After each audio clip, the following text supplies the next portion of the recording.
Hello and welcome to Foreign Dispatches, the program that takes you around the world in 25 minutes. I'm Layo Adegoke.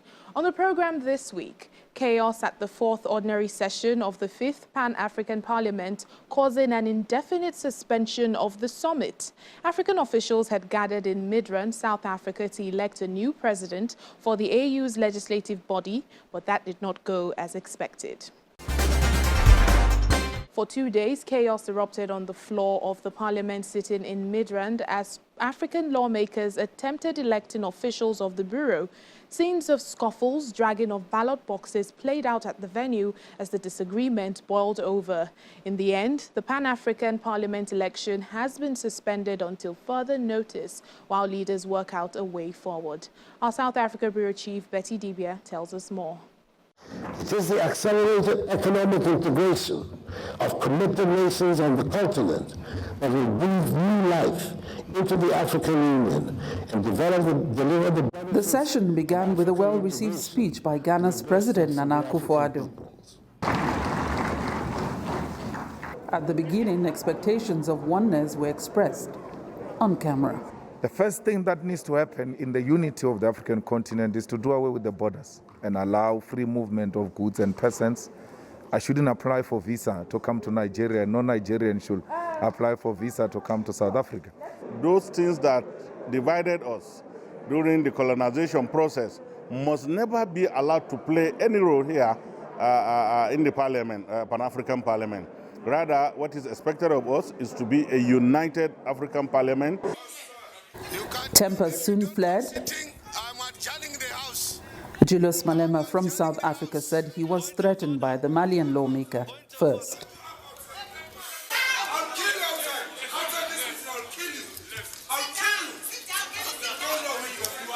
Trenches had been dug, and the delegates from Southern and Northern Africa came with the main purpose of thrashing out the leadership issue.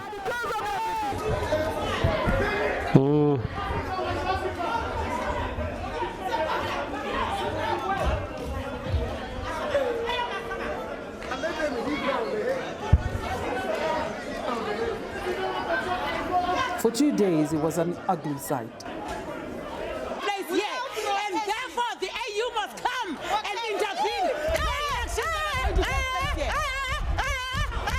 No election, no rotation, no election, no rotation, no election. Up to now, I am very disappointed, and I think that things are not going in the good direction. So for me, when you look, I spent 9 years to lead the institution. Today, they are showing that lead Pan-African Parliament is very difficult. 3 candidates are in the running for the president of the Bureau of the Pan-African Parliament. 41-year-old Albino Abuj from South Sudan, Second Vice President Aishata Sise from Mali, and Acting President Fortune Charumbira from Zimbabwe. But the Northern and Southern African delegates are insisting on rotation of the leaderships to their respective regions. What we want here is firmness on the rotation principle, which is a resolution of the African Union.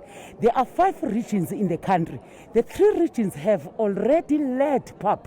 Now the outstanding regions is Southern and Northern. It is our turn. We have never led a PAP since its inception. And we are saying a rotational principle must be implemented. They're talking about the rotation, but the rotation must be introduced in the parliament. And it has to be adopted. If the rotation is not adopted, how are you going to get that position? This problem was created by Honorable Chief Charambera and his supporters. And he is a contender, so you can't call yourself to be a player and a referee at the same time. It's impossible and sad. Tanzania, Chad, Nigeria, and Cameroon have occupied the position, and those agitating for rotation to other regions say the Malabo Agreement of African leaders on this in 2014 must be respected. The issue here is about rotation, which is a practice, a principle, and it's in the protocols of the Union to which we belong as an organ. The dispute has been since 2014 elections for presidency, when Roger Nkodo Dang of Cameroon decided to run for office.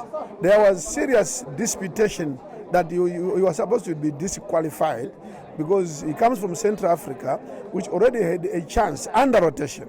But the whole thing was so acrimonious, a lot of noise just like this, and people didn't consider and say, okay, next time, this time, just ignore it. Then people considered and gave Roger a chance. In 2018, the matter came up on the floor, and the South African Member of Parliament called Santos moved the motion and said, no, but Roger, you are disqualified. And then again, our negotiations were that, okay, we adopt rotation now, but it will start next time, meaning today, or this time round. This time round, again, it is being resisted. So we were simply saying, if we had followed the rotation correctly, in 2015, Southern Africa would have come in. This time, then 2018, Northern Africa would have come in. We would have actually completed the cycle as of May 2021, or the 5. The problem of rotation for me is not a problem. But what the problem come? The problem come that the head of state in Malabo in 2014 take the decision in the assembly to make a rotation, and it's only problem for ratify Malabo protocol, and then we can get. But also we need very strong man or woman to lead our parliament. Back in the chamber, all sides stood their ground, and the clerk, VP Harawa, called the day. This session is suspended. Unfortunately, the Africans gathered here failed to find one voice, and the clerk of the House subsequently suspended the session. Hopefully, things would have been resolved by later in the year, say August, when the committees of the Parliament will be meeting. From the Pan-African Parliament, Midrand, South Africa, Betty Dibia for Foreign Dispatches. To COVID-19 stories, children aged 12 to 15 have been added to the eligibility list for COVID-19 vaccinations in Dubai, United Arab Emirates, as the local health authority is now offering Pfizer jab to this category. In addition to its vaccination campaign, the UAE government has also approved the emergency use of a new drug in hopes of drastically reducing hospital admissions and death rate. Our correspondent Mayowa Adegoke brings us details as well as a look into one of the biggest vaccination centers in Dubai.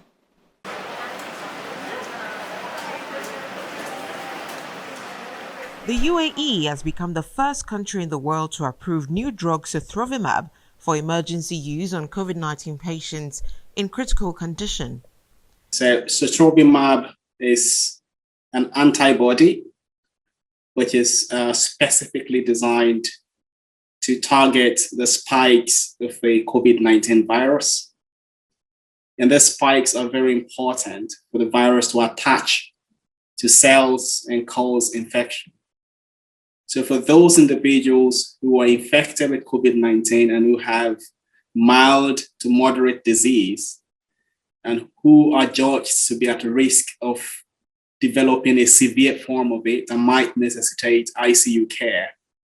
So if such people are given this medication, it would reduce the capacity of the virus to be able to bind and spread to other cells that are not yet infected, thereby limiting the severity of the disease. So the vaccines are supposed to prevent infection in the first place, but for those who get infected, this medication, Sotrovimab, is meant to reduce the severity of the infection.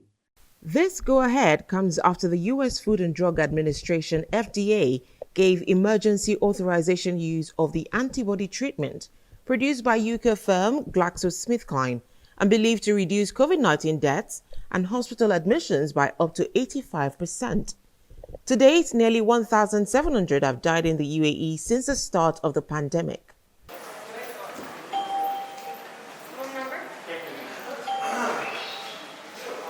Meanwhile, the local health authority has given its vaccination campaign a boost. UAE now topping global vaccination rate with 131 doses given per 100 persons. You saw the tour, how people are interested to take the vaccine, how people are happy to get an appointment in like 2 or 3 days maximum. As I showed you, there is a possibility to enter a DHA application or call the call center for booking an appointment and to get an appointment in less than a week. Kalfan Al Raiz is director at one of Dubai's largest vaccination centers, which boasts a capacity of 4,000, and the entire operation runs like a well-oiled machine.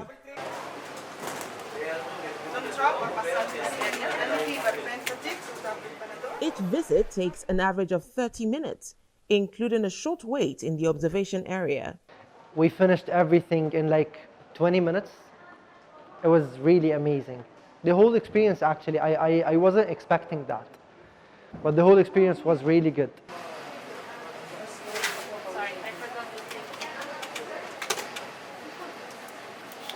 Well, from the look of things, if all centers across the country operate at the same level of speed and efficiency, well, the UAE government will likely vaccinate its entire population before its deadline. From here at the One Central Vaccination Center in Dubai, Mayawa Adegoke for Channels Television News. How would you like to be stung by a bee? Well, in Libya, patients are turning to these insects for their stings to relieve them of pain. A medical clinic in Misrata is treating their patients by stinging them with bees. Take a look.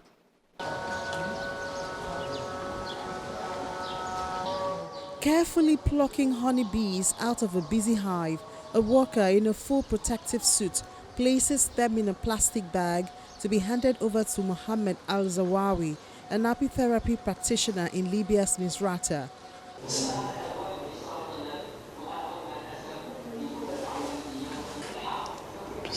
Zawawi believes live bee acupuncture therapy can support the treatment of a variety of diseases as well as relieve pain. A father of a child ill with leukemia, Ismail Isi, said he observed an improvement in his child's condition after starting bee venom acupuncture. My son has a tumor. It was leukemia, but afterwards it spread to his bones. We came to visit this doctor who uses bees, and thank God, there has been some improvement. His right eye had become swollen, but has since shown improvement. Thank God. We hope that he gets well soon with the help of this doctor.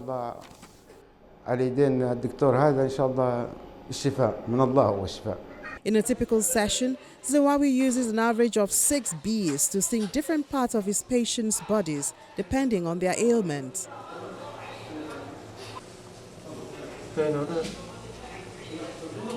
Zawawi says that after an initial low turnout for his branch of alternative medicine, word of mouth helped his business grow, with an increasing number of patients seeking his help today. Bee sting treatment was not known in Libya. Only a few people knew about it. When we started, we had a small number of patients. But when recoveries were recorded, people started to ask about this treatment. What is this bee sting treatment? And the more results we recorded, the more people came.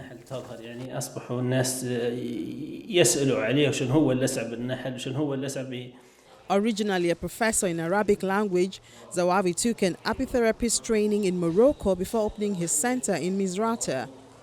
Generally considered as part of traditional medicine, apitherapy broadly refers to the use of beehive products such as honey, pollen, royal jelly, and venom, and has been used for centuries in different parts of the world. والعلاج يا خويا بلسع النحل يساعد عليه.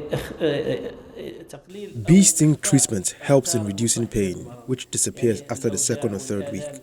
Bee sting treatment is known all over the world in apitherapy centers that were founded in various countries such as Morocco.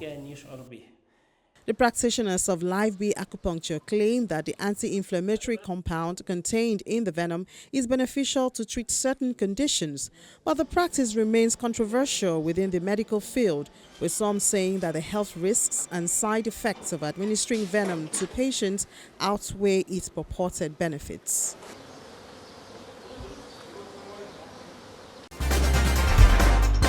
When Foreign Dispatches returns in just a moment, we're joining Laurent Veillet's restaurant in Paris, France, for a special dish of mealworms. Do join us again. Welcome back to the program. China wants to grow its younger population. That may come as a surprise to some because the country has already allowed 1 child per couple and only changed it to 2 a few years ago. But now the government says it will be allowing couples have up to 3 children and will be supporting measures to help improve its population structure, actively respond to the aging population and preserve the country's human resource advantage. Babies. Almost every couple dreams of having them, raising them and watching them grow. But when a government restricts how many you can have to 1, then 2 and now 3, it can be a bit confusing how to navigate becoming a parent in China. News of China's decision to allow families have up to 3 children has been met with uncertainty from Chinese residents and calls for details on what promised support measures will include. Because we're living in a big city such as like Beijing, the workplace is fast and it isn't easy to make money. The cost of time is also high. If there is a 3rd child, you will spend more time raising your children. Meanwhile, you need to work. So I think it isn't all realistic. In terms of implementing the 3-child policy, I think only super-rich families might have the aspiration to have a 3rd child because they have more money to raise children, like to hire other people to take care of them. But from my perspective, a typical well-off family like us won't do it.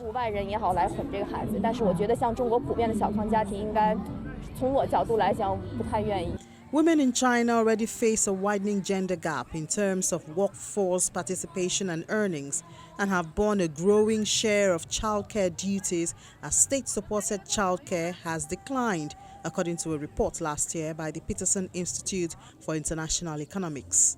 For couples like 31-year-old products designer Yu Tao and his 28-year-old wife Liu Xingchang, changing their current routine is asking a lot. Both are not thinking of having babies because of the impact it would have on their career. Both are part of a demographic trend that has the Chinese government worried. China had a fertility rate of just 1.3 children per woman in 2020, recent data showed, on par with aging societies like Japan and Italy, and far short of the roughly 2.1 needed for replacement level. The government's policy shift on children has been met with skepticism. The high cost of raising children in urban China, where housing can be expensive and children undergo private tuition, in addition to private schools amid a fierce competition education system, are common reasons cited by people as deterrents to having kids. But the government says it will improve the public interest childcare services to reduce costs for families on raising children. China intends to boost its population, as experts warn that any impact on China's population, such as decline, could have vast effects on other parts of the world. And finally, on the program, while Libyans are stinging themselves with bees, Europeans in France are being treated to a special dish of mealworms. So, you are finally able to take that long-awaited vacation to Paris. One evening, you're strolling down the streets and you start feeling a bit peckish. After searching for something unique to satisfy your hunger, you just might end up at Laurent Veillet's restaurant, where the special meal of the day is worms. Bon appétit! Alors, je suis Laurent Veillet, le chef du restaurant Innovite. Laurent Veillet's tasting menu is not for the faint-hearted, but may point to the future of feeding in a booming world population. Prawn salads with yellow mealworm and crunchy insects on beds of vegetables. Et des flocons d'avoine. Okay. Veillet grows his mealworms on site, feeding them porridge oats and vegetables. They die naturally after 4 months to a year, at which point they are collected to be cooked.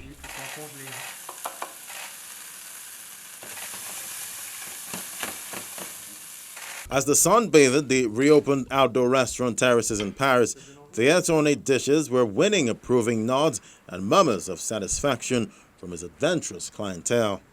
Une des pâtes au verre de farine mélangée avec de la patate douce et des... Pasta made from mealworm flour, mixed with sweet potato and mealworms. It's really very good. I'm not pretending. It's the ideal dish for a first-timer.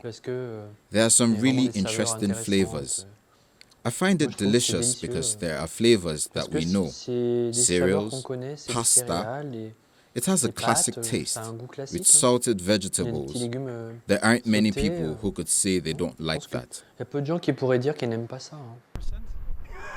The European Food Safety Agency in January deemed the mealworm fit for human consumption.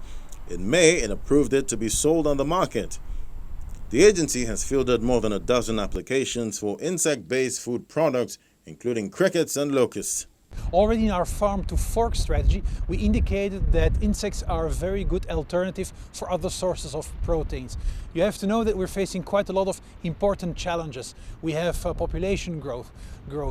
We have environmental pressure, the fact that there is a growing demand for proteins and so on. And in that context, insects can offer a really interesting alternative. Mealworms and insects more generally could offer a sustainable and low-carbon emission food source for the future. Values of the mealworms are really good. They're low in fat and they have a lot of protein. And producing the mealworms has a very small footprint, both in carbon emissions, energies. It doesn't take a lot of energy to produce them. Safety evaluation for the yellow mealworm. We saw that from other applications that we are currently evaluating, we have seen that there is an interest to use this kind of novel foods as ingredients in a really big range of other foodstuff. For example, as ingredients for making biscuits, pasta, some legume-based dishes, some energy bars, but from other applications that we are currently evaluating, we have seen it as an ingredient in meat imitates, in sausages, in drinks and beverages. Dining with his two daughters, Sohail Ayari gives his endorsement. I feel like I am in a traditional restaurant, except that the appearance of what I am eating is not the same. Honestly though, they taste very similar. Ayari's young daughter was equally positive. We discover new flavors, and we find out that things that might have disgusted us before, like insects, are actually good. And it's environmentally friendly, it saves the planet, so it's important. And on top of that, it tastes very good. While the mealworm may look like an unappetizing maggot, it is in fact the larva of the darkling beetle, rich in protein, fat and fiber. A surprisingly versatile ingredient, the mealworm can be used whole in curries or salads, or ground down to make flour pasta, biscuits or bread. Insects are healthy, they're nutritious, they offer minerals, vitamins, fat, and therefore they can really help us with the switch to a more sustainable and healthy diet and food system. For Vinay, the challenge is twofold: winning over public opinion and learning how to match the insect's taste with other foods. Moi, j'en suis la preuve vivante parce qu'au début, j'avais aussi des... You have to find the right flavors, the right accompaniments. All that is fascinating. Any chef will tell you the same. Après, on voit plus l'insecte comme une mauvaise chose, on le voit comme un aliment sain, écologique. Well, this is where we say goodbye till next time. Remember, our top stories are never far away. You can catch them on channelstv.com. Thank you so much for watching the program. I'm Layo Adegoke.